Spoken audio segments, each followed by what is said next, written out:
Muy buenas noches, tengan todos bienvenidos nuevamente a nuestra sesión de lectura del libro de Urantia, hoy con el documento 148. Antes de dar inicio, vamos a colocar esta actividad en presencia de nuestro Padre.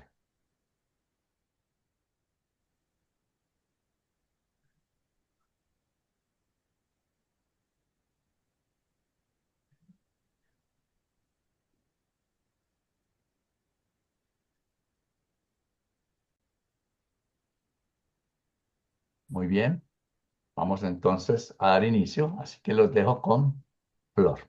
Adelante, Flor. Muchas gracias, Carlitos. Documento 148. La capacitación de los evangelistas en Bethsaida.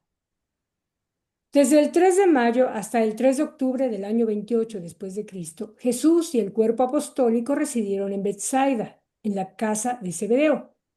A lo largo de este periodo de 5 meses correspondiente a la temporada de la sequía, se mantuvo un enorme campamento junto al lago, cerca de la residencia de Zebedeo, que había sido ampliada considerablemente para hacer lugar para la creciente familia de Jesús.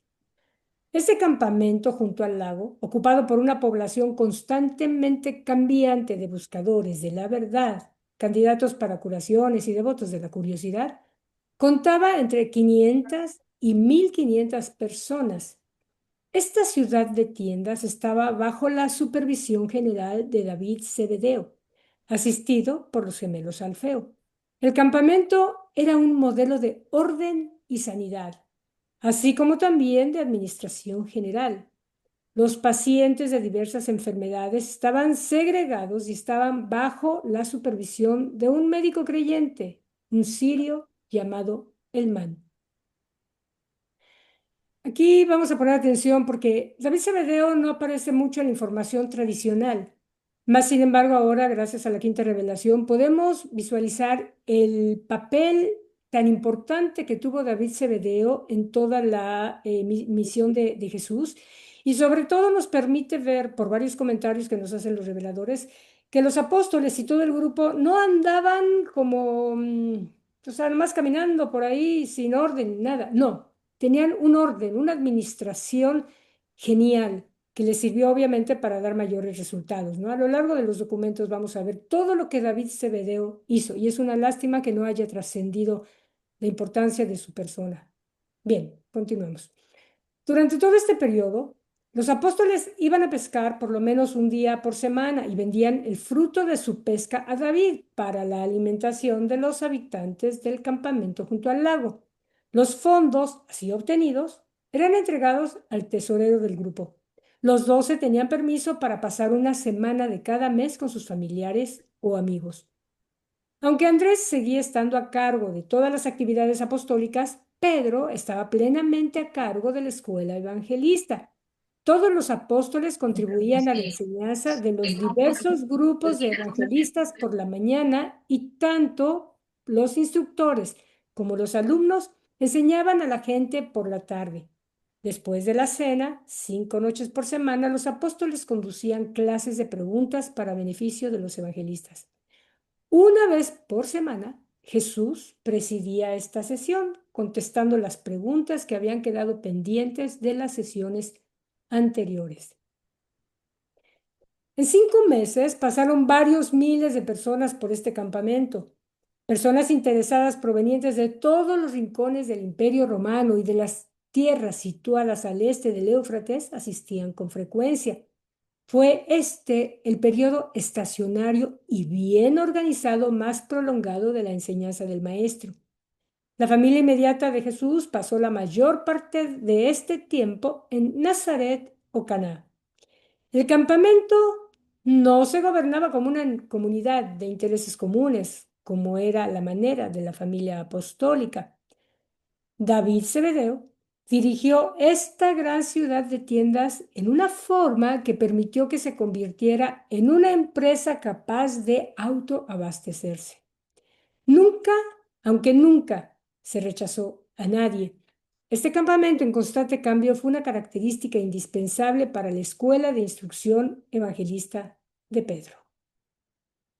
Vamos a continuar con el número 1.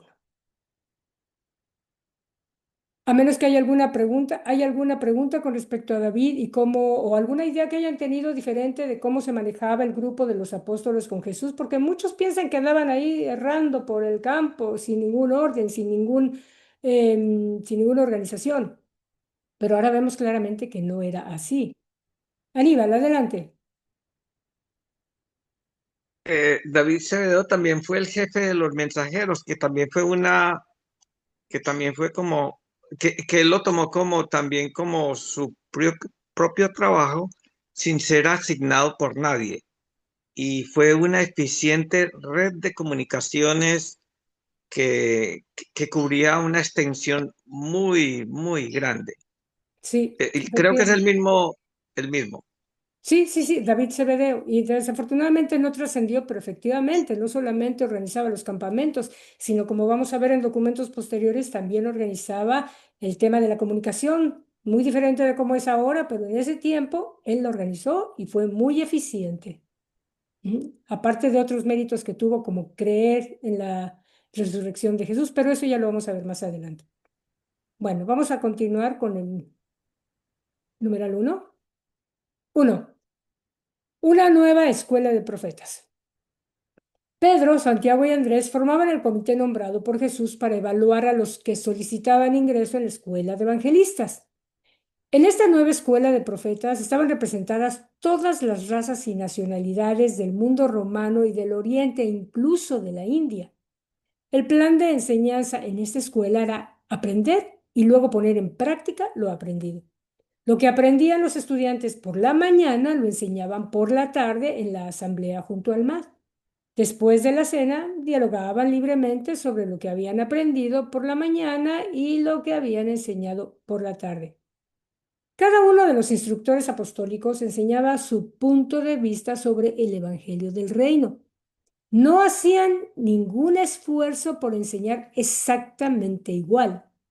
No había fórmulas normalizadas ni dogmáticas en las doctrinas teológicas.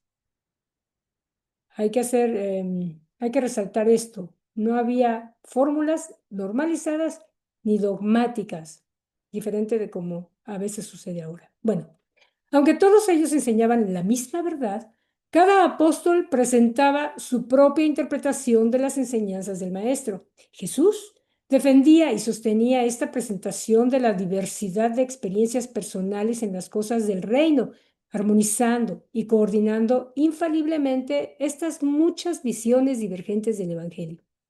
Durante la hora semanal de preguntas que presidía, a pesar de este alto grado de libertad personal en los asuntos de la enseñanza, Simón Pedro solía dominar el campo teológico en la escuela evangelista.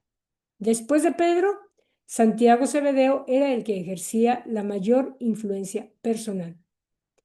Los más de 100 evangelistas instruidos durante estos 5 meses junto al lago representaron el material del cual, a excepción de Abner y los apóstoles de Juan, se forjaron más tarde los 70 instructores y predicadores del Evangelio. La escuela de evangelistas no tenía todo en común al mismo nivel que lo tenían los 12. Estos evangelistas, aunque enseñaban y predicaban el Evangelio, no bautizaron a los creyentes hasta después de haber sido ordenados y comisionados por Jesús como los 70 mensajeros del reino. De todos los que habían sido curados un memorable atardecer en este sitio, solo 7 se contaron entre estos estudiantes evangelistas. El hijo del noble de Capernaum fue uno de los que se entrenaron para el servicio evangélico en la escuela de Pedro. Eso fue bonito ver lo que, después de todo, ese milagro, ese ayudó a que alguien más, hubo uno más que sumó. ¿Algún comentario, algún detalle por comentar? Sí, una pregunta. que, eh, Aquí mencionan de algún modo las diferencias entre lo que son o hemos visto en un documento anterior la diferencia entre lo que son los evangelistas y los apóstoles. Aquí también mencionan el término de profeta, ¿no? E incluso de maestro, ¿no? Maestros evangelistas. Eh, Bueno, en las iglesias cristianas, ¿no? Tienen toda una división de qué significa y cuál es el rol de cada uno de ellos. En este caso, por ejemplo, ¿qué implicaría el término profeta que menciona aquí dicen, por ejemplo, estaban representados entre los estudiantes de esta nueva escuela de profetas, dice. ¿Tienen alguna opinión al respecto? Muy interesante tu pregunta, nunca me la había hecho. Em, Habría que buscar, o me gustaría, para no, dicen que más vale reconocer la ignorancia que exhibirla, me gustaría buscar la definición correcta o adecuada de profeta y posteriormente hacer un comentario al respecto. Lo que yo hasta ahorita he entendido es que los profetas son de algún modo los que dicen algo que va a suceder o traen algún conocimiento que en un futuro se conocerá o se preservará, pero me gustaría ver la definición completa y correcta para hablar sobre el tema. Ujú. Ujú. Pero gracias por traerlo a la conversación. Interesante tu pregunta. Gracias, Marcelo. Gracias. Bueno, mientras le paso la palabra a Carlitos. Gracias, Flor. 2. El hospital de Bethsaida. En conexión con el campamento junto al mar, Elman, el médico sirio, con la ayuda de un grupo de 25 mujeres jóvenes y 12 hombres, organizó y dirigió durante 4 meses lo que debe ser considerado el primer hospital del reino. En este dispensario, ubicado a corta distancia al sur de la ciudad de Tiendas, se trataba a los enfermos según todos los métodos materiales conocidos, así como también mediante las prácticas espirituales de la oración y los incentivos de la fe. Así que vemos que hoy en día básicamente es igual porque tenemos la oración, la fe y al mismo tiempo utilizamos todos los métodos en la medicina que se conozcan hasta el momento. Ellos usaban los de esa época, pues nosotros estamos un poco más adelantados. Jesús visitaba a los enfermos de este campamento no menos de 3 veces por semana y se puso en contacto personal con cada uno de los sufrientes.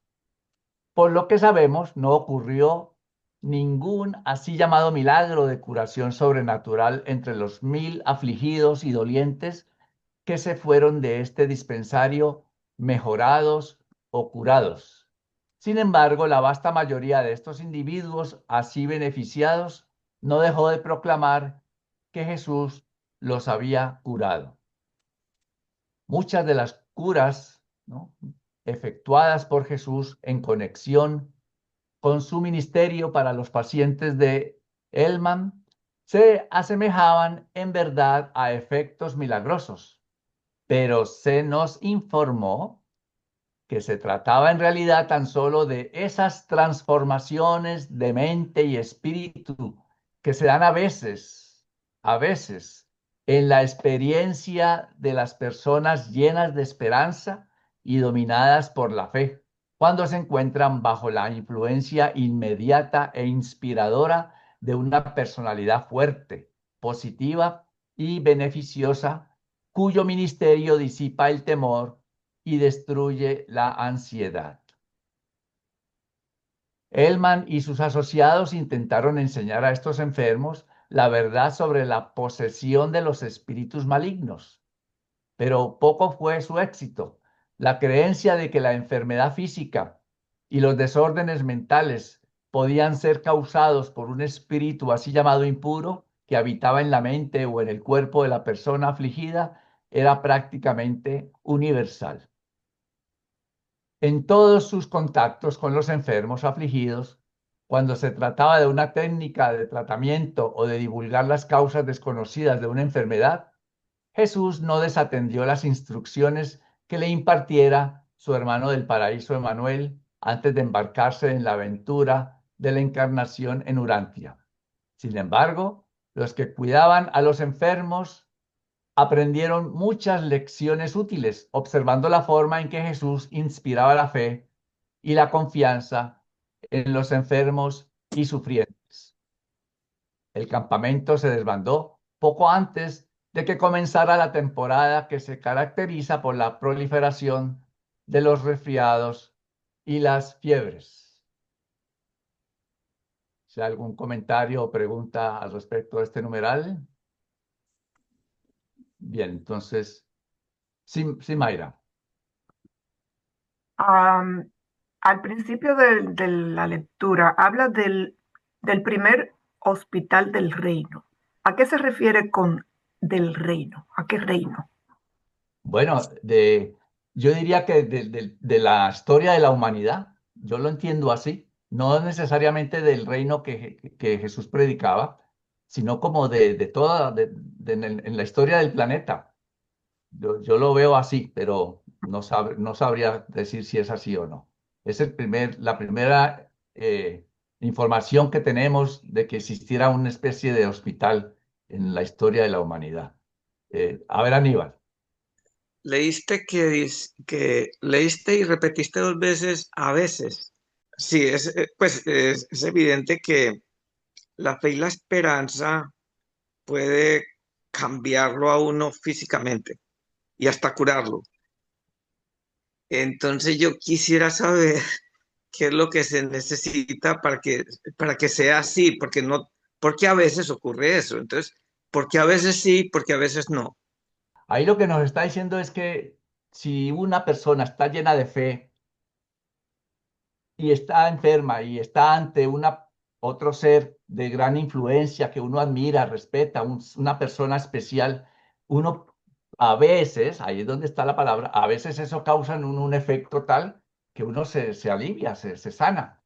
No necesariamente tendría que ser Jesús, puede ser una persona a la cual uno admire mucho y lo ve, es más, puede ser el curita del pueblo, y si uno como católico es ferviente de ese curita y lo ve pues como si viviera el mismo Dios, eso tiene ese efecto psicológico.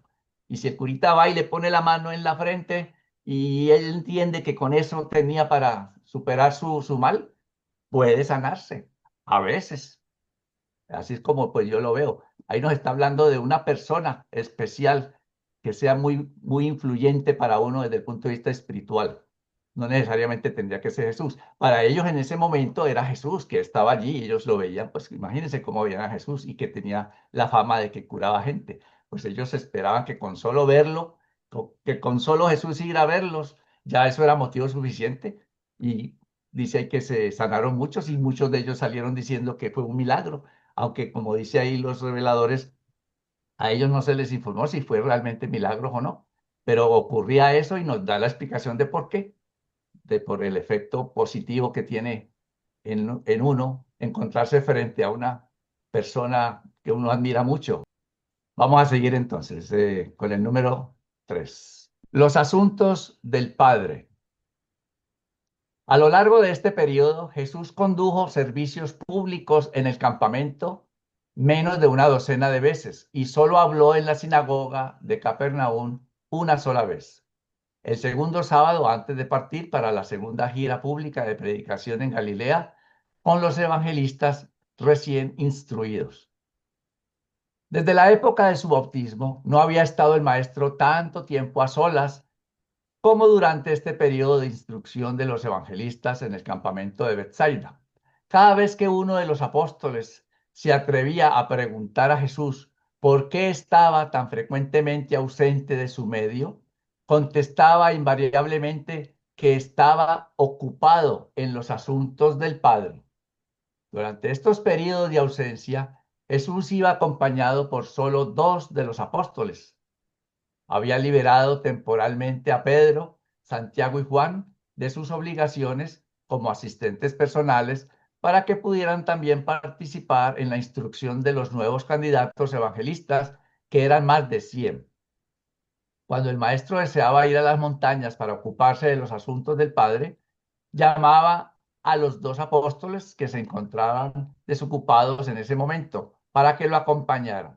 De esta manera, cada uno de los 12 tuvo la oportunidad de una asociación estrecha y un contacto íntimo con Jesús. Para los fines de esta narración, no ha sido revelado, pero se nos ha indicado, se nos ha dado indicios que nos llevan a deducir que el maestro, durante muchas de estas temporadas solitarias en las colinas, estuvo en asociación directa y ejecutiva con muchos de sus dirigentes principales a cargo de los asuntos del universo. Desde el momento de su bautismo, este soberano encarnado de nuestro universo tomaba parte cada vez más activa y consciente en la dirección de ciertas fases de la administración universal.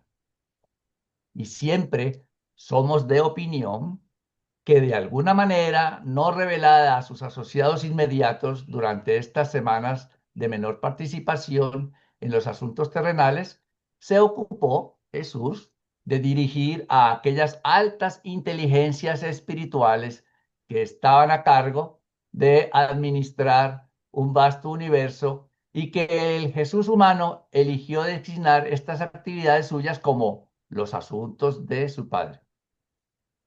Muchas veces, cuando Jesús pasaba horas a solas, pero dos de sus apóstoles estaban cerca, observaron que los rasgos del maestro sufrían cambios múltiples y rápidos, aunque no le oían hablar palabra. Tampoco observaron alguna manifestación visible de seres celestiales que pudieran estar comunicándose con su maestro, tal como algunos de ellos presenciaron en una ocasión subsiguiente. Sabemos que esa ocasión subsiguiente pues fue cuando la transfiguración, que pudieron ver a Gabriel y al padre Melquisedec. Adelante, Octavio. Fíjese, buenas tardes, gusto en saludarlos. Yo sostengo que Jesús no desarrolló alma mortal, porque si él hubiera podido, si él hubiera desarrollado su alma mortal durante el autootorgamiento, no pudiera haber, por ejemplo, hecho esta situación que acabamos de leer, no pudiera haber hecho algunas curaciones que hizo, inclusive a veces, como lo veíamos en clases pasadas, ¿no? De una manera espontánea y sin querer. En otras veces, a veces se proponía hacerlo. Entonces, yo considero que Jesús vino, hizo su autootorgamiento, vivió como mortal porque era un requisito, pero él siempre conservó su alma como Micael. A lo mejor un poquito cuando fue joven, hasta los 12 años, creo que se le apareció, no recuerdo si Gabriel o alguien, y le dijo quién era. Pero también fíjese que las admoniciones, cuando él iba a venir, se le dijo, en todo momento, ahí dice, en todo momento seguirás siendo quien eres, ¿no? Y si en un momento dado quieres cancelar tu compromiso, estás en la libertad de hacerlo. Entonces yo no más quería, pues no sé, ponerlo en la mesa. Yo sé que muchos no van a estar de acuerdo, pero yo por eso sostengo que Jesús no necesitó alma mortal. Eso es todo. Gracias y gusto en saludarlos. Es que Rafael pidió la palabra. A todos, muchos saludos. No, no, yo que sea, bueno, fíjate que en lo que es en el episodio siguiente, que es la transfiguración, Pedro siempre pensó que esos dos mensajeros eran Elías y Moisés, y así quedó en la Biblia. Sí, correcto, sí. Ellos pensaron que eran otros personajes, los que ellos conocían. Ellos no tenían ni idea de padre Melquisedec, que iban ellos a saber que existía un padre Melquisedec. Entonces ellos pensaron así. Me llama a mí la atención que Jesús les dejó creer en ese error, no los corrigió, no les dijo, no, no son Elías y Moisés, son estos. No, ellos creyeron eso y para su tiempo y su mentalidad, así estaba bien y así dejó que pasara a la historia. Ya ahora se nos está aclarando con la nueva revelación, pues realmente quiénes eran. Los dejo entonces ahora para continuar con Flor. Adelante, Flor. Muchas gracias, Carlitos. Quiero aclarar un detalle que gracias a Mayrita, fue rápida, para aclarar lo que Marcelo planteó. De acuerdo con la Real Academia de la Lengua Española, profeta es persona que posee el don de profecía, y otra segunda dice persona que por señales o cálculos hechos previamente conjetura y predice acontecimientos futuros. Am, Esto me lleva a pensar, no sé cómo acomodaron que esos profetas, porque ahí los estaban enseñando, ¿de acuerdo? Pero entonces no estaban haciendo cálculos o conjeturas para predecir acontecimientos futuros, a menos que estuvieran buscando la forma de interpretar y hacer conjeturas y calcular lo que Jesús les estaba diciendo y en base a ello, pues tratar de imaginarse como buenamente pudieron cosas que después trascendieron y que los pusieron a ellos en la posición de profetas. Me pareció que Luis Villamizar iba a decir algo. Adelante, Luisito. Estás ya. Sí, yo le iba a comentar a Marcelo, lo que pasa es que lo dejé para cuando me tocara hablar, pero ya que lo volvieron a tocar. Para Israel, un profeta no era alguien que adivinaba el futuro necesariamente. Un profeta es alguien que transmitía la palabra de Dios, su voluntad. Normalmente llamaba al arrepentimiento, a la conversión, y como condenaba las injusticias. Entonces, por ejemplo, Juan Bautista fue un profeta, lo dicho por el mismo Jesús, y Juan Bautista no estaba prediciendo nada, pero simplemente era una persona que hablaba de la voluntad de Dios, con mucha fuerza. Y eso es lo que lo hacía. Que algunos profetas dijeron cosas que eran para el futuro, pero ese no era su cometido. Una persona que es un vidente no necesariamente es un profeta, o sea, en el sentido de Israel. Es más que todo un transmisor de la palabra y la voluntad de Dios. En ese sentido, todos los que eligieron predicadores que los enseñaron para ser predicadores de la buena noticia es un profeta. Si nosotros hablamos de Dios a otras personas, estamos siendo profetas.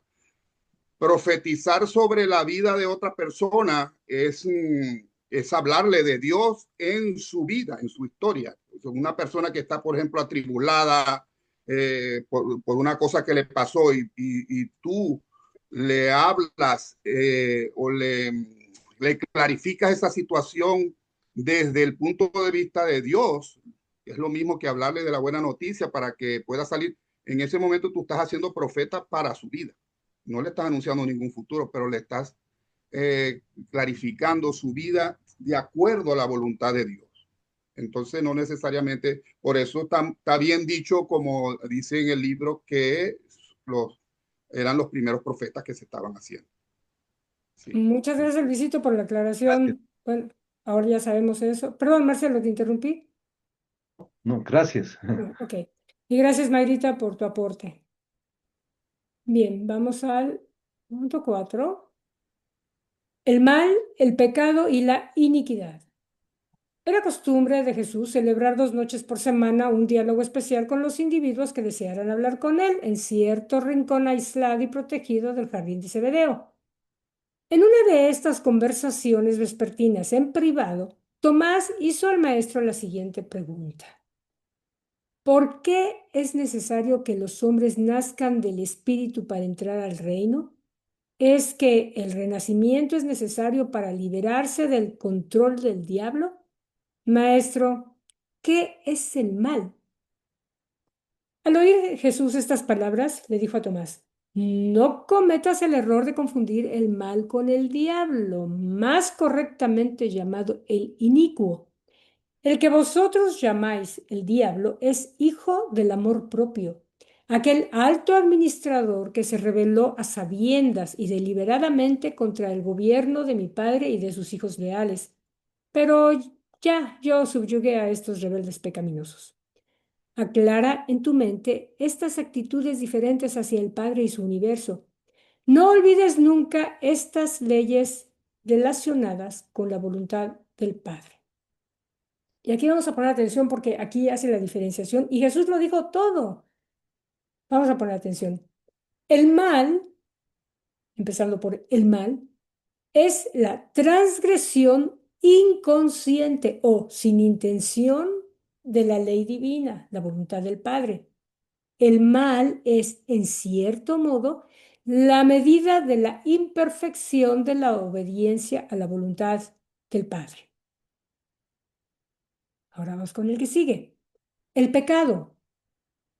El pecado es la transgresión consciente, conocedora y deliberada de la ley divina, la voluntad del Padre. El pecado es la medida de la renuencia a la guía divina y a la dirección espiritual. El siguiente, la iniquidad. Bien, la iniquidad es la transgresión voluntaria, decidida y persistente de la ley divina, la voluntad del Padre. La iniquidad es la medida del rechazo constante del plan amante del Padre para la supervivencia de la personalidad y del ministerio misericordioso de los hijos para la salvación. Por naturaleza, antes del renacimiento del espíritu, el hombre mortal está sujeto a inherentes tendencias perversas, pero estas imperfecciones naturales de conducta no constituyen ni pecado ni iniquidad. El hombre mortal recién empieza su larga ascensión hacia la perfección del Padre en el paraíso. Ser imperfecto o parcial en lo que la naturaleza le otorga no es pecaminoso. El hombre está en verdad sujeto al mal, pero no es en ningún sentido hijo del diablo, a menos que escoja a sabiendas y deliberadamente los caminos del pecado y una vida de iniquidad. El mal es inherente al orden natural de este mundo, pero el pecado es una actitud de rebelión consciente que fue traída a este mundo por los que cayeron de la luz espiritual a las profundísimas tinieblas. Tú, Tomás, estás confundido por las doctrinas de los griegos y los errores de los persas. No comprendes las relaciones del mal y del pecado porque visualizas a la humanidad como si hubiera empezado en la tierra con un Adán perfecto, degenerando rápidamente a través del pecado hasta la deplorable condición actual del hombre. Pero, ¿por qué te niegas a comprender el significado de la narración que revela que Caín, el hijo de Adán, fue a la tierra de Nod y allí encontró mujer? ¿Por qué te niegas a interpretar el significado de la narración que relata cómo los hijos de Dios encontraron mujer entre las hijas de los hombres? Es verdad que los hombres son malos por naturaleza, pero no son necesariamente pecadores. El nuevo nacimiento, el bautismo del Espíritu, es esencial para liberarse del mal y necesario para entrar al reino del cielo, pero no menoscaba el hecho de que el hombre es hijo de Dios. Tampoco significa esta presencia inherente del mal potencial que el hombre está separado en alguna forma misteriosa del Padre en el cielo, de modo tal que debe, como ajeno, extranjero o hijastro, tratar de que el Padre lo adopte legalmente. Todas estas ideas nacieron en primer término de vuestra falta de comprensión del Padre y, en segundo término, de vuestra ignorancia en cuanto al origen, naturaleza y destino del hombre. Los griegos y otros os enseñaron que el hombre va descendiendo gradualmente de la perfección divina al olvido o la destrucción. Yo he venido para mostrar que el hombre, mediante su entrada en el reino, asciende a Dios y a la perfección divina en forma segura y certeza. Todo ser que de alguna manera no alcance a los ideales divinos y espirituales de la voluntad del Padre Eterno es potencialmente perverso, pero no es en ningún sentido un pecador, ni mucho menos inicuo. ¿Acaso no leíste en las Escrituras, Tomás, donde está escrito, vosotros sois los hijos del Señor vuestro Dios? Yo seré su padre y él será mi hijo. Lo he elegido para que sea mi hijo, yo seré su padre. Trae de lejos mis hijos y mis hijas de los confines de la tierra. Trae todos los llamados de mi nombre, para gloria mía los he creado. Sois los hijos del Dios viviente. Los que tienen el Espíritu de Dios son en verdad hijos de Dios. Mientras hay una parte material del Padre humano en el Hijo natural, hay también una parte espiritual del Padre celestial en cada hijo de la fe del reino.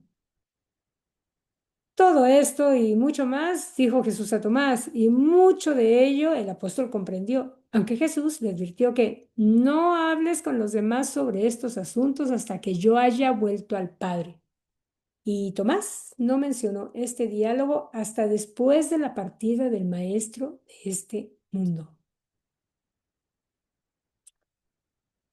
Este numeral se me hace verdaderamente interesante porque aquí vemos que Jesús dijo muchísimas cosas que hoy en día estamos enterándonos por la quinta revelación.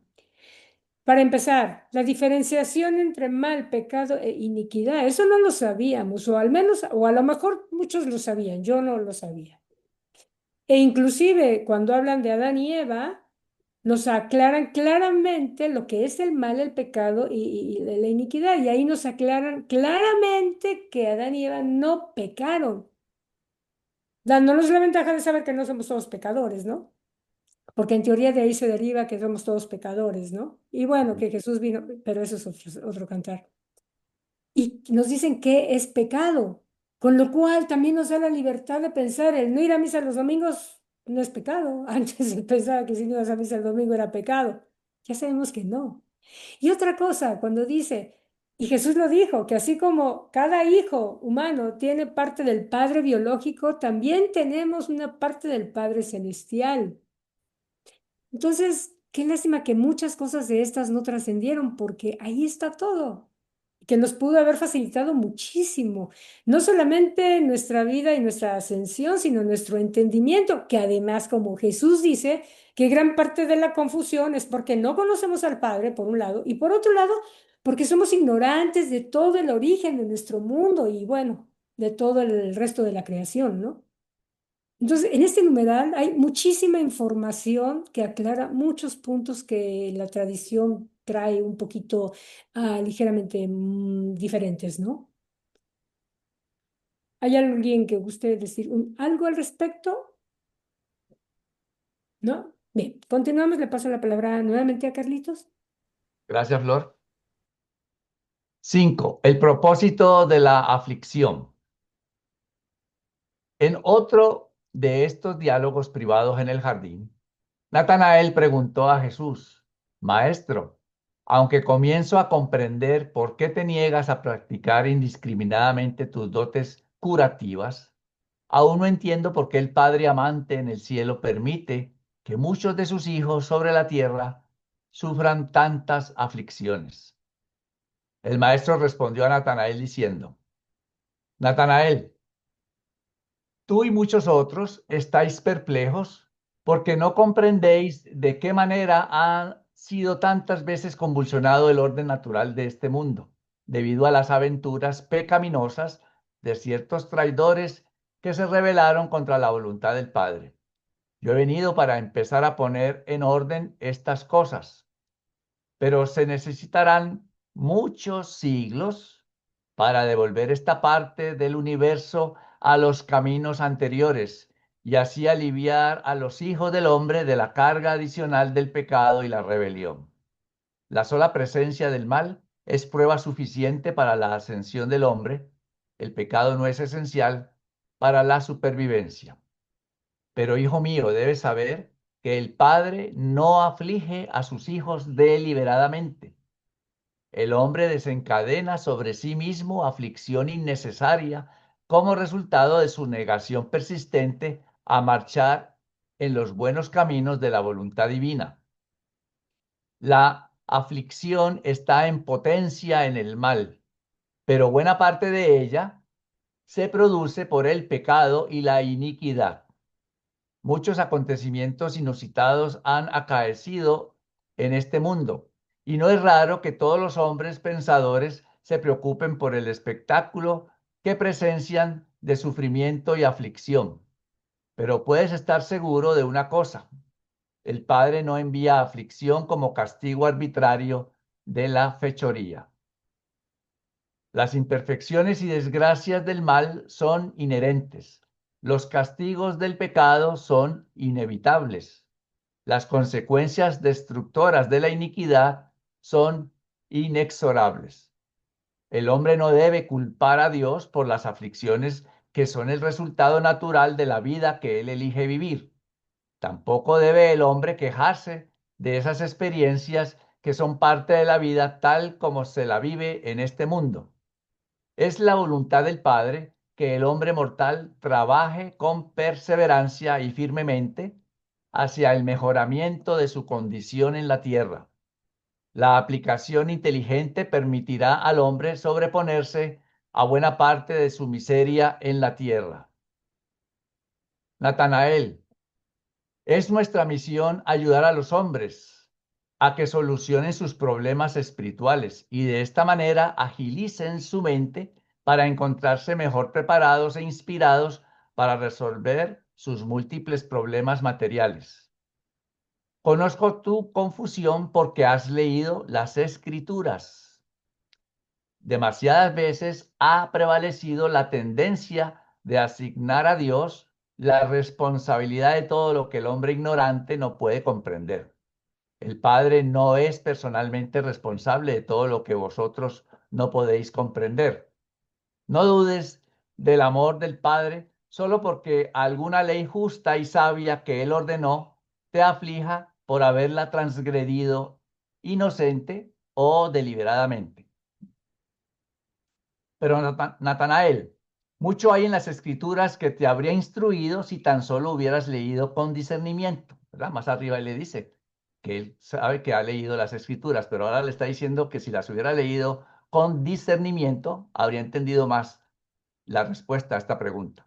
¿Acaso no recuerdas que está escrito? Y ahora Jesús le cita 16 partes de la Escritura, lo que hoy en día conocemos como Antiguo Testamento. No menosprecies, hijo mío, la reprensión del Señor, ni te fatigues de su corrección, porque el Señor al que ama reprende, como el Padre al Hijo a quien quiere. Y a cada uno al final pues le he puesto la cita bíblica en donde eso se encuentra. El Señor no aflige por gusto a los hijos de los hombres. Antes que fuera yo afligido, me descarrié, mas ahora cumplo la ley. Bueno me es haber sido afligido para que aprenda los estatutos divinos. Conozco tus angustias. El eterno Dios es tu refugio y acá abajo los brazos eternos. El Señor también es el refugio de los oprimidos, el puerto de reposo durante la tormenta. El Señor lo sustentará sobre el lecho de aflicción. El Señor no olvidará a los dolientes. Como el Padre se compadece de sus hijos, se compadece el Señor de los que le temen. Él conoce vuestro cuerpo, se acuerda de que sois polvo. Él sana a los quebrantados de corazón y venda sus heridas. Él es la esperanza del pobre, la fortaleza al menesteroso en sus penas, el refugio contra el turbión, la sombra contra el calor sofocante. Él da vigor al cansado y multiplica la energía al que no tiene fuerzas. No quebrará la caña cascada, ni apagará el pábilo que humea. Cuando pases por las aguas de la aflicción, yo estaré contigo, y cuando los ríos de la adversidad te sobrecojan, no te abandonaré. Él me ha enviado a vendar los quebrantados de corazón, a publicar libertad a los cautivos y a consolar a todos los enlutados. Hay corrección en el sufrimiento. La aflicción no sale del polvo. Vemos cómo Jesús prácticamente conocía muy bien esas escrituras porque las citaba y muy frecuentemente en todo lo que Jesús habla siempre está prácticamente citándolas. Y allí entonces le demuestra o le muestra a Natanael algunas escrituras que podrían dar respuesta a por qué, como la pregunta que él hizo, por qué pues algunas personas sufren tanto, por qué hay tanto sufrimiento.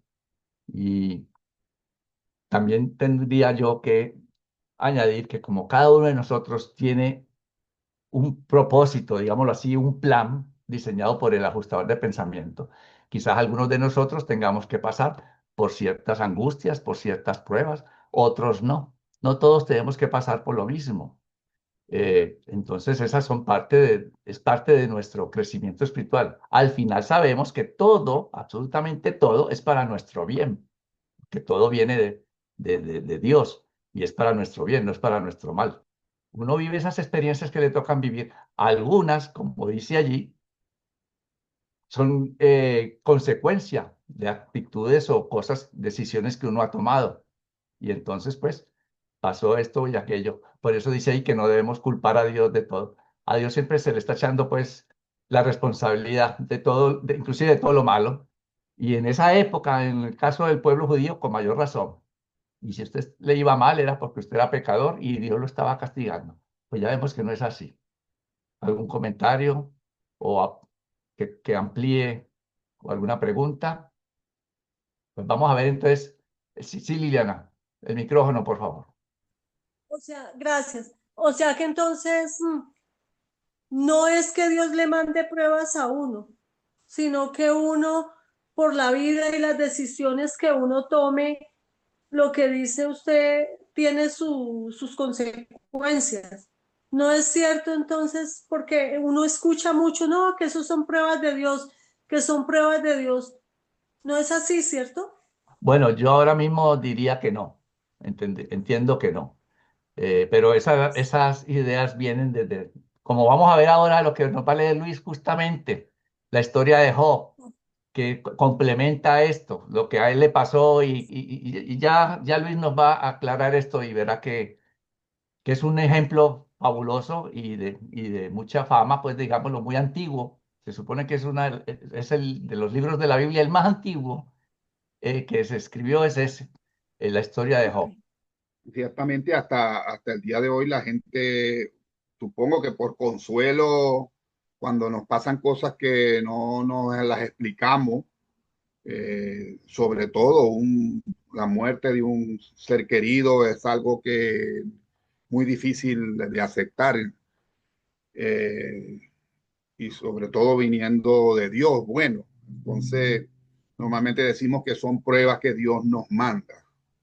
Pero yo pienso como dice Carlos, son experiencias que tenemos que vivir en función de nuestro propósito en este tiempo que vamos a estar aquí.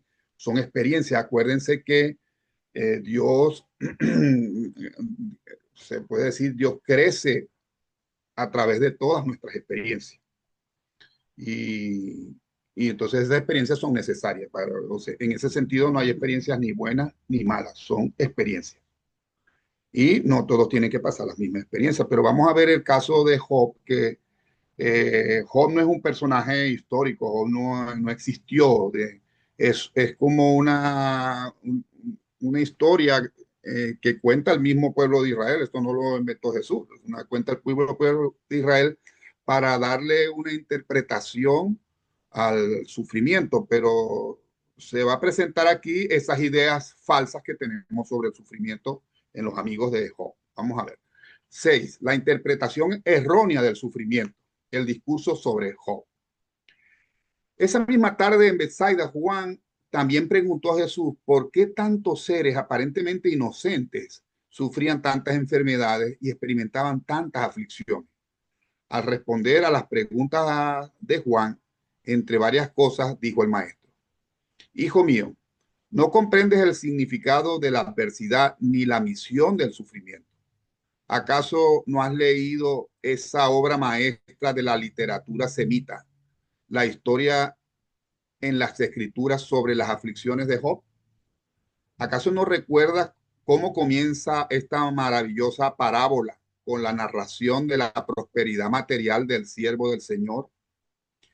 Bien recuerdas tú que Job estaba bendecido con hijos, riqueza, dignidad, posición, salud y todas las demás cosas que los hombres valoran en esta vida temporal. De acuerdo con las enseñanzas tradicionales de los hijos de Abraham, esta prosperidad material era prueba suficiente del favor divino. Pero tales posesiones materiales y tal prosperidad temporal no indican el favor de Dios. Mi Padre en el cielo ama a los pobres tanto como a los ricos. Él no hace acepción de personas. Esto era muy fuerte para la mentalidad del judío. O sea, si tú eres próspero y vives rico y tienes abundante todo, es porque Dios te bendice, porque te has portado bien. En cambio, si sufres enfermedades, si sufres desgracia, si te pasan cosas malas, es porque Dios no te castiga por tus pecados. Ellos creían eso. Y además Dios te puede castigar hasta no sé qué generación. O sea, que tus hijos, tus nietos, tus bisnietos están pagando tus pecados, ¿no? Esa era la mentalidad de ellos. Entonces, y si ustedes se fijan, la mayoría de los sacerdotes y los fariseos y toda esta gente que vivía, entre comillas, de Dios, eran toda gente muy rica y próspera, ¿no? Y no eran precisamente buenas personas. Eso no quiere decir que todos los ricos son malas personas, no, no hablo de eso. Pero no, Jesús está diciendo aquí que eso no tiene nada que ver. O sea, Dios no premia con bienes a los que se portan bien y los castiga quitándose. Aunque la transgresión de la ley divina cosecha tarde o temprano el castigo, aunque los hombres indudablemente terminan por cosechar lo que sembraron, deben saber que el sufrimiento humano no es siempre castigo por un pecado anterior. Tanto Job como sus amigos trataron en vano de hallar la respuesta verdadera de sus perplejidades. Y gracias a la luz de que disfrutas ahora, no asignaría ni a Satanás ni a Dios los papeles que ambos juegan en esta parábola singular. No sé si ustedes han visto la historia, porque aquí no la va a contar la historia como se narra en la Biblia. Les recomiendo que lo vean, porque por eso es una fábula, porque es un diálogo entre Satanás y Dios con respecto a Job, a un personaje que supuestamente Dios lo quería mucho y por eso lo había bendecido. Y Satanás dice que toda esa bondad de Job es falsa, que se lo quite todo para que vea cómo maldice. Y Dios lo deja. Aunque Job no encontró a través del sufrimiento la resolución de sus problemas intelectuales ni la solución de sus dificultades filosóficas, ganó grandes victorias, aun cuando enfrentado con la desintegración de sus defensas teológicas, ascendió a esas alturas espirituales en las que podía decir con sinceridad: yo me aborrezco. Entonces, pues, se le dispensó la salvación de una visión de Dios. Así pues, aún a través del sufrimiento mal entendido, Job ascendió al plano sobrehumano de comprensión moral y discernimiento espiritual. Cuando el siervo que sufre tiene una visión de Dios, se produce una paz en el alma que sobrepasa toda comprensión humana. El primero de los amigos de Job, Elifaz, exhortó al sufriente a que ejerciera en sus aflicciones la misma fortaleza que había prescrito a otros en los días de su prosperidad. Dijo este falso consolador: confía en tu religión, Job. Recuerda que los que sufren son los protervos, o sea, los malos, no los que son rectos. Debes de merecerte este castigo, o no serías afligido de este modo. Bien sabes que ningún hombre puede ser recto ante los ojos de Dios. Sabes que los malvados nunca prosperan. De todos modos, parece que el hombre está predestinado a sufrir y tal vez el castigo del Señor sea por tu bien. No es de sorprender que el pobre Job no hallara gran consuelo en esta interpretación del problema del sufrimiento humano. Pero el consejo de su segundo amigo, Bildad, fue aún más deprimente. A pesar de su tino desde el punto de vista de la teología aceptada en aquella época, dijo Bildad: Dios no puede ser injusto. Tus hijos han de haber sido pecadores, puesto que perecieron. Tú debes haber errado o no sufrirías tanto. Si eres verdaderamente recto, seguramente te librará Dios de todas tus aflicciones. Debes aprender de la historia de los tratos de Dios con el hombre, que el Todopoderoso tan solo destruye a los protervos. Y recuerdas tú cómo respondió Job a sus amigos diciendo: yo bien sé que Dios no oye mi lamento. ¿Cómo es posible que Dios sea justo y al mismo tiempo no haga caso alguno de mi inocencia? Estoy aprendiendo que no consigo satisfacción apelando al Todopoderoso. ¿Acaso no ves que Dios tolera las persecuciones de los malos contra los buenos? Puesto que el hombre es tan débil, ¿qué posibilidad tiene de que un Dios omnipotente lo tome en cuenta? Dios me ha hecho lo que soy, y cuando Él se pone en mi contra, no tengo defensa. ¿Por qué me creó Dios para que yo sufra de esta manera tan miserable? ¿Y quién puede criticar la actitud de Job en vista del consejo de sus amigos y de las ideas erróneas sobre Dios que ocupaban su mente? ¿No es acaso cierto que Job ansiaba a un Dios humano que tenía sed de comunicarse con un ser divino que conociera la condición mortal del hombre y comprendiera que los justos muchas veces deben sufrir, siendo inocentes como parte de esta primera vida en larga ascensión al paraíso? Así pues, el Hijo del Hombre ha venido del Padre para vivir tal vida en la carne que lo hace capaz de consolar y socorrer a todos los que de aquí en adelante sean llamados a soportar las aflicciones de Job. El tercer amigo de Job, Zofar, habló entonces palabras aún menos reconfortantes al decir: es tonto que digas que eres recto si consideras tu sufrimiento, pero admito que es imposible comprender la forma de obrar de Dios. ¿Acaso haya un propósito recóndito en tus aflicciones? Y cuando Job hubo escuchado a sus tres amigos, apeló directamente a Dios para que lo ayudara, invocando el hecho de que el hombre nacido de una mujer está corto de días y hastiado de sinsabores. Comenzó entonces la segunda sesión con sus amigos. Elifaz se volvió más severo y acusador y sarcástico. Bildad se indignó por el desprecio de Job por sus amigos. Zofar repitió su consejo melancólico.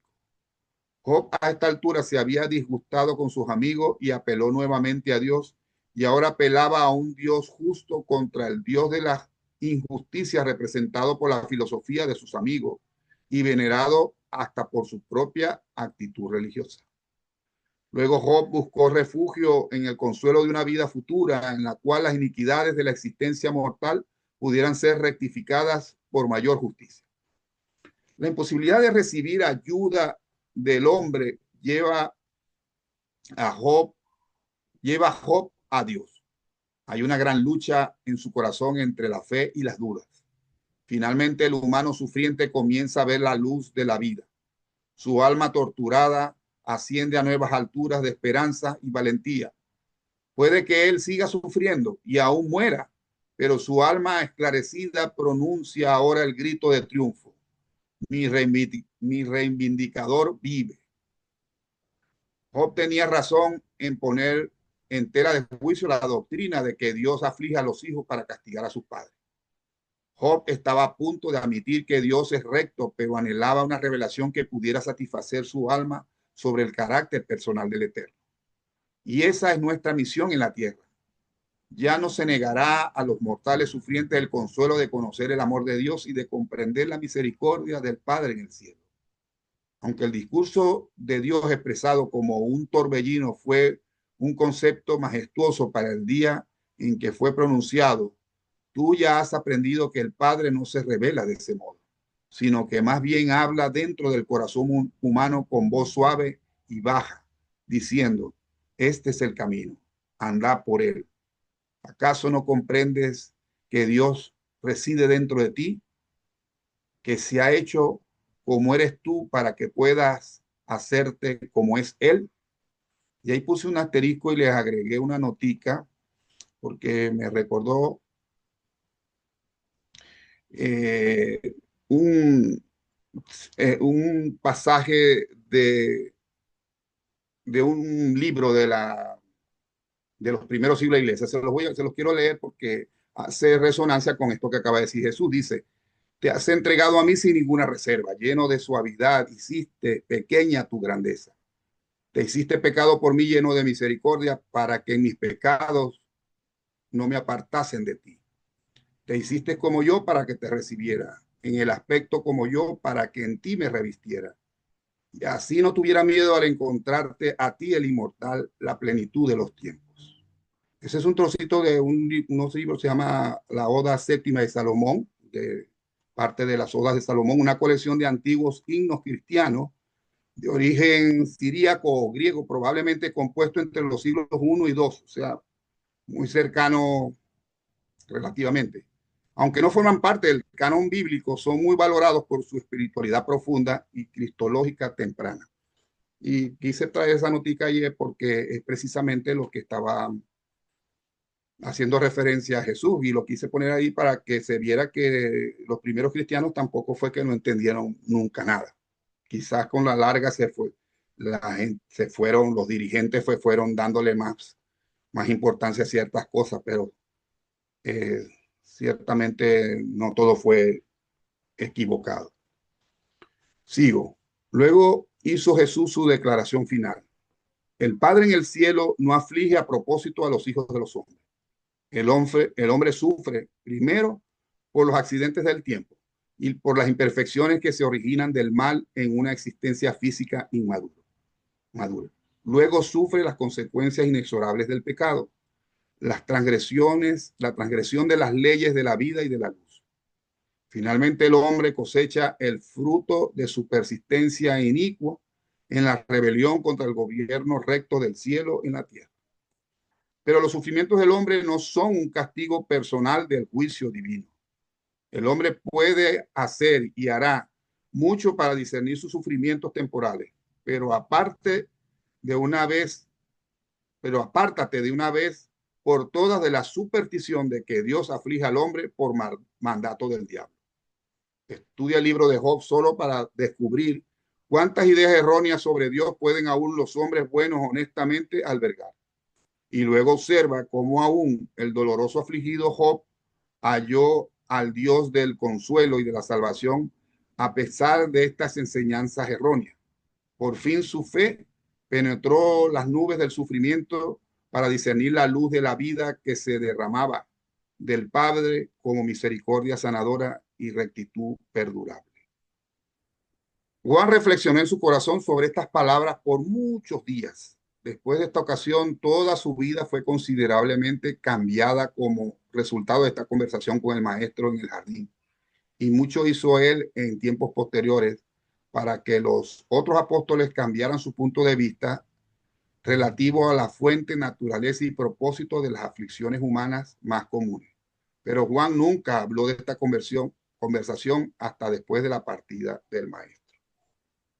Sí, esta es la notica que les puse. En el libro de Job, en la Biblia, Job termina diciendo: antes te conocía de oídas, ahora te han visto mis ojos. Lo que quiere decir que, como estábamos hablando ahora, el sufrimiento, yo pienso, y sobre todo el sufrimiento en la enfermedad, es una de las situaciones más difíciles de vivir y soportar, ¿no? Pero Job, como la experiencia de muchísima gente, que después de una tragedia, de una enfermedad, de una situación así catastrófica, es que logran encontrarle un propósito, un sentido a su vida.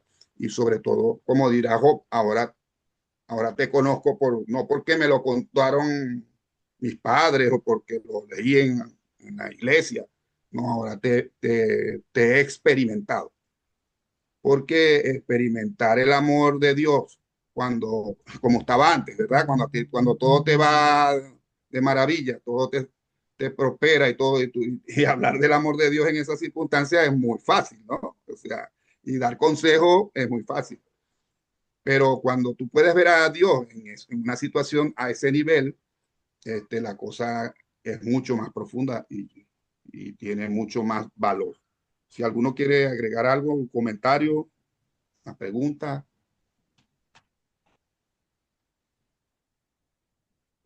A ver, Rafael. Sí, yo creo que este libro es como, o sea, yo creo que todos acá hemos tenido tragedias personales, todos acá hemos tenido problemas personales. Y a mí lo que me pasa es que de repente a veces, claro, cuando todo te da bien es fácil tener fe, pero cuando te enfrentas a los problemas, los problemas de la vida que te llegan fuerte a veces uno se pregunta por qué a mí me pasa esto. Entonces, yo, yo creo que la actitud de Job es la que la deberíamos tener todos en el fondo, nunca perder la fe viviente. Y claro, pero es difícil en ese momento a veces, de repente, conservarla, mantenerla, avivarla, sobre todo cuando uno enfrenta problemas muy, muy duros. Claro, y más cuando tienes unos amigos que te vienen a decir que te van a dar una Sí, interpretación que fue cuando tú hiciste no sé qué cosas y por eso te está viniendo todas esas desgracias. Por eso Job apelará a su inocencia, porque él no dice, a menos que yo tenga conciencia, no recuerdo haber hecho ninguna maldad que merezca este nivel de castigo, ¿no? Por Ujú. eso el libro quiere decir que esa interpretación es falsa, o sea, no es por eso que te pasan los sufrimientos, ¿no? Pero ciertamente sí es muy difícil poder mantener la fe y la integridad y sobre todo reconocer que Dios te ama en las situaciones más dolorosas y difíciles. Claro, y a veces también reconocer que uno es el que también se mete en problemas por no, o a veces por miedo, o porque escucha los consejos de ciertas personas y no le crea a su propio corazón y no sigue el camino que tu ajustador te dice. Sí, claro, cuando los problemas, o sea, el sufrimiento es por causa de algo que tú hiciste, ¿verdad? Yo perdí mi matrimonio, mi esposa me dejó porque me consiguió con otra, o sea, no tengo que pedirle nada de explicaciones a Dios, ¿no? Yo mismo me busqué o me puse a Sí. jugar, a jugar al azar y perdí todo el dinero que tenía de mi familia y perdí mi familia, o sea, claro, cuando son cosas así no hay nada que ver. El sufrimiento de Job explica ese sufrimiento que no se ve una causa ni una culpa de él para merecerlo, ¿no? O sea, entonces ahí es donde entra esta explicación. 7. El hombre de la mano seca. El segundo sábado antes de la partida de los apóstoles y del nuevo cuerpo de evangelistas para la segunda gira de predicación por Galilea, Jesús habló en la sinagoga de Capernaum sobre las alegrías de una vida de rectitud. Cuando Jesús terminó de hablar, un grupo grande de mutilados, lisiados y afligidos se reunió a su alrededor buscando cura. En este grupo también estaban los apóstoles, muchos de los nuevos evangelistas y los espías fariseos de Jerusalén. Donde quiera que fuese Jesús, excepto cuando iba a las colinas, ocupado en los asuntos de su padre, los 6 espías de Jerusalén siempre lo seguían.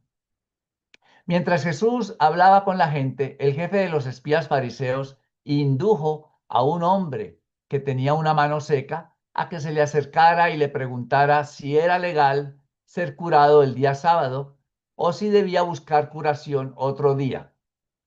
Cuando Jesús vio al hombre, escuchó sus palabras y percibió que había sido enviado por los fariseos. Dijo: Ven, acércate y te haré una pregunta. Si tuvieras una oveja y ésta se cayera en un foso el sábado, ¿irías tú al foso, socorrerías a la oveja, la rescatarías? ¿Está permitido hacer tal cosa el día del sábado? Y el hombre le respondió: Sí, maestro, está permitido hacer el bien de esta manera el sábado. Entonces dijo Jesús dirigiéndose a todos ellos: Sé por qué habéis puesto a este hombre ante mí. ¿Queréis encontrar en mí causa de ofensa, haciéndome caer en la tentación de mostrar misericordia el sábado?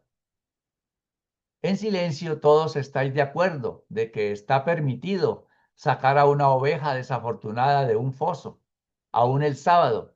Y yo os llamo a testimonio de que está permitido exhibir comprensión y amor el sábado, no solo a los animales, sino también a los hombres. ¿Cuánto más valioso es un hombre que una oveja? Os proclamo que está permitido hacer el bien a los hombres el sábado. Mientras todos ellos estaban de pie en silencio ante él, Jesús, dirigiéndose al hombre de la mano seca, le dijo: Ponte de pie aquí a mi lado para que todos te puedan ver. Y ahora, para que sepáis que es voluntad de mi Padre que hagáis el bien el sábado, si tienes fe en sanarte, yo te mando que extiendas la mano. Al extender el hombre su mano seca, fue sanada. La gente estaba a punto de atacar a los fariseos, pero Jesús les ordenó que se calmaran diciendo: Acabo de deciros que está permitido hacer el bien el sábado para salvar una vida, pero no os he dicho que hagáis daño y que os dejéis llevar por el deseo de matar. Los fariseos encolerizados se alejaron y a pesar de que era sábado, se apresuraron en dirección a Tiberias y fueron a consultar a Herodes. Fíjense que dice aquí a pesar de que era sábado, porque el sábado no se podía caminar mucho. Y se fueron hasta Tiberias, que había que caminar mucho más de lo permitido el sábado. No les importó a ellos violar el sábado en esa manera, haciendo todo lo posible por suscitar su prejuicio con el objeto de que los herodianos se aliaran con ellos en contra de Jesús. Pero Herodes se negó a tomar medidas contra Jesús, aconsejándoles que llevaran sus quejas a Jerusalén. Este es el primer caso de un milagro producido por Jesús en reacción a un desafío de sus enemigos. El maestro realizó este así llamado milagro no como demostración de su capacidad para curar, sino como protesta eficaz contra el hacer del descanso religioso del sábado una verdadera esclavitud de restricciones sin significado para la humanidad. Y hasta el día de hoy, lastimosamente, sigue siendo así. Este hombre volvió a trabajar como albañil y demostró ser uno en los que la curación produjo una vida de gratitud y rectitud. Vemos pues cómo Jesús les da una enseñanza, ¿no? Ellos piensan pues que sacar a la ovejita sí estaba bien, pero a un ser humano que es mucho más que un animal, ahí sí tenía que esperar hasta el otro día. Y si la situación, en el caso de la mano seca, bueno, podía esperar quizás, claro que sí, pero podría ser otra cosa, además de emergencia, de vida o muerte, que hay que ayudar allí mismo, no ponerse a esperar al día siguiente porque ya puede ser tarde. Pero así aún se escandalizaron y me llama la atención eso de que para ellos fue un escándalo. Sin embargo, estuvieron dispuestos a violar el sábado ellos mismos porque se fueron a Tiberias, donde tenían que caminar más de la distancia permitida que se permitía, bueno, valga la redundancia, caminar un sábado. Eran tantos pasos y ahí no podía pasar, sino ya era pecado. Adelante, Luis, sí, sí, cómo no. Siga, Luis. 8. Última semana en Bethsaida. La última semana de la estadía en Bethsaida, los espías de Jerusalén se dividieron en su actitud hacia Jesús y sus enseñanzas. 3 de estos fariseos estaban enormemente impresionados por lo que habían visto y oído. Mientras tanto, en Jerusalén, Abraham, un joven miembro influyente del Sanedrín, abrazó públicamente las enseñanzas de Jesús y fue bautizado por Abner en el estanque de Siloam. En Jerusalén existía un vivo interés por este acontecimiento e inmediatamente fueron despachados mensajeros a Bethsaida para llamar de vuelta a los 6 espías fariseos. El filósofo griego que había sido ganado para el reino durante la gira anterior de Galilea volvió con ciertos judíos ricos de Alejandría y una vez más ellos invitaron a Jesús a que fuera a su ciudad con el objeto de establecer una academia conjunta de filosofía y religión y un hospital para los enfermos. Pero Jesús cortésmente rehusó la invitación.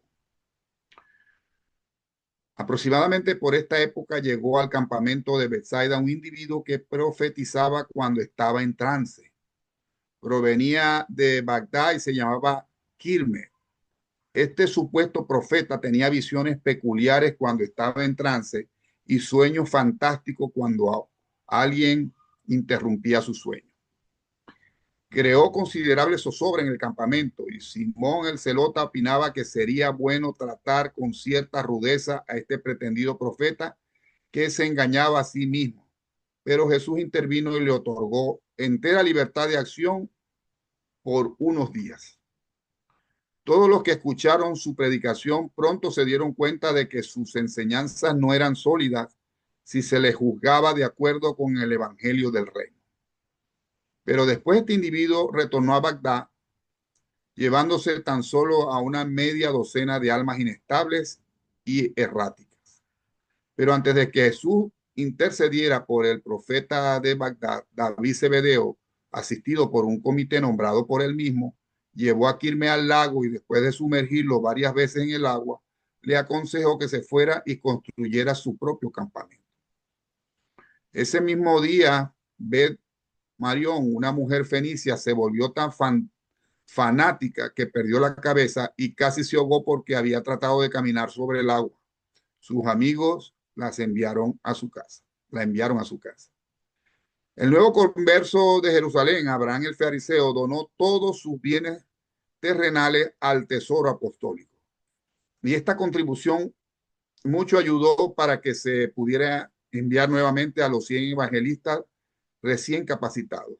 Andrés ya había anunciado el cierre del campamento y todos se prepararon bien para volver a su casa o bien para seguir a los evangelistas a Galilea.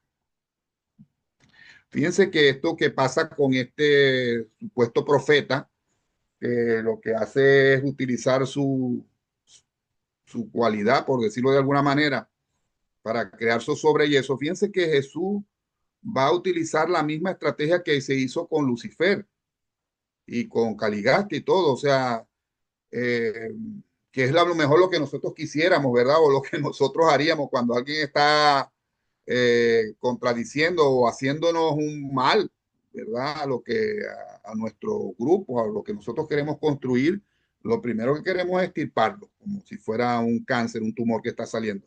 En cambio, Jesús le da libertad para que él hable, como dejó a Lucifer, porque ciertamente allí es donde se va a ver quién es quién. A ti no se te, tú no puedes ser libre o Dios no te puede dejar libre si no te da la opción de que oigas las dos versiones. Y después tú decides, a lo mejor muchos les pareció muy buena idea el plan de Lucifer, como le pasó a Caligastia, ¿no? Y a otros muchos, y lo siguieron. Y eso forma parte de la libertad, de que tú puedas elegir. Malo sería que te quitaran la otra opción y tú obligadamente tienes que ser bueno y portarte y seguir el camino y hacer la voluntad de Dios por las buenas o por las malas. No, así no es el camino que ha seguido Jesús ni con esos seres y mucho menos con personas aquí. Si alguien quiere hacer algún comentario, vamos muy claro. Entonces, si no hay más comentarios, voy a pasarle la palabra ahora sí a Flor. Muchas gracias, Luisito. Bien. Este numeral es muy simpático. Imagínense la escena, creo que es interesante. 9. La curación del paralítico. El viernes por la tarde del 1 de octubre, cuando Jesús estaba celebrando su última reunión con los apóstoles, evangelistas y otros líderes del campamento en desbande y con los 6 fariseos de Jerusalén sentados en primera fila de esta asamblea en la espaciosa y agrandada habitación delantera de la casa de Zebedeo, ocurrió uno de los episodios más extraños y singulares de toda la vida de Jesús en la tierra. El maestro estaba en este momento hablando de pie en esta gran habitación que había sido construida para permitir estas reuniones durante la temporada de lluvia. La casa estaba completamente rodeada por una vasta multitud que tendía el oído para escuchar algunas palabras del discurso de Jesús. Mientras la casa estaba de esta manera llena de gente y completamente rodeada de oyentes ansiosos, fue traído de Capernaum en una pequeña litera por sus amigos un hombre paralítico desde hacía mucho tiempo. El paralítico había escuchado que Jesús estaba a punto de irse de Bethsaida y habiendo hablado con Aarón, el albañil, que tan recientemente había sido curado, resolvió que le llevaran a la presencia de Jesús para que pudiera obtener curación. Sus amigos trataron de entrar a la casa de Zebedeo tanto por la puerta de adelante como por la de atrás, pero había demasiada gente. Pero el paralítico no quiso resignarse. Pidió a sus amigos que buscaran las escaleras y así subieron al techo de la habitación en la cual Jesús estaba hablando y después de aflojar las tejas, audazmente bajaron al enfermo con su litera mediante sogas hasta que el afligido se encontró en el piso directamente delante del maestro. Cuando Jesús vio lo que esta gente había hecho, dejó de hablar. Mientras los que estaban con él en la habitación se maravillaron con la perseverancia de este enfermo y de sus amigos. Dijo el paralítico: Maestro, no quiero molestarte en tus enseñanzas, pero estoy decidido a sanar. Yo no soy como los que recibieron tu curación e inmediatamente se olvidaron de tus enseñanzas. Yo deseo curarme para poder servir en el reino del cielo. A pesar de que la aflicción de este hombre había sido producida por su propia vida malgastada, Jesús, viendo su fe, le dijo al paralítico, Hijo, no temas, tus pecados están perdonados, tu fe te salvará. Cuando los fariseos de Jerusalén, juntamente con otros escribas y abogados que estaban sentados con ellos, escucharon esta declaración de Jesús, empezaron a decir entre ellos, ¿cómo se atreve este hombre a hablar de esta manera? ¿Acaso no entiende que estas palabras son blasfemia? ¿Quién puede perdonar un pecado sino Dios? Jesús, habiendo percibido en su espíritu que así pensaban ellos y que comentaban entre ellos, les habló diciéndoles, ¿por qué razonáis así en vuestro corazón? ¿Quiénes sois vosotros que os atrevéis a juzgarme? ¿Qué diferencia hay si yo digo a este paralítico, tus pecados están perdonados, o levántate, levanta tu litera y anda? Pero para que vosotros que presenciáis todo esto podáis finalmente saber que el Hijo del Hombre tiene autoridad y poder en la tierra para perdonar los pecados, diré a este hombre afligido, levántate, levanta tu litera y vete a tu casa. Y cuando Jesús hubo hablado así, el paralítico se levantó y mientras la multitud le abría paso, salió delante de todos ellos. Los que vieron estas cosas estaban asombrados. Pedro despidió la asamblea, mientras muchos oraban y glorificaban a Dios, confesando que nunca habían visto tan extraños acontecimientos. Aproximadamente en este momento los mensajeros del Sanedrín llegaron para ordenar a los 6 espías que retornaran a Jerusalén. Cuando escucharon este mensaje, cayeron en una seria disputa entre ellos y una vez que hubieron terminado sus discusiones, el líder y 2 de sus asociados volvieron con los mensajeros a Jerusalén, mientras que 3 de los espías fariseos confesaron su fe en Jesús y, dirigiéndose inmediatamente al lago, fueron bautizados por Pedro y acogidos por los apóstoles como hijos del reino. La lectura de hoy fue por Carlitos García, Luis Villamizar y una servidora Flor Robles. ¿Se pueden ustedes imaginar la escena? O sea, imagínense que está Jesús aquí muy serio haciendo su discurso y de buenas a primeras baja una litera de abajo y se le para enfrente.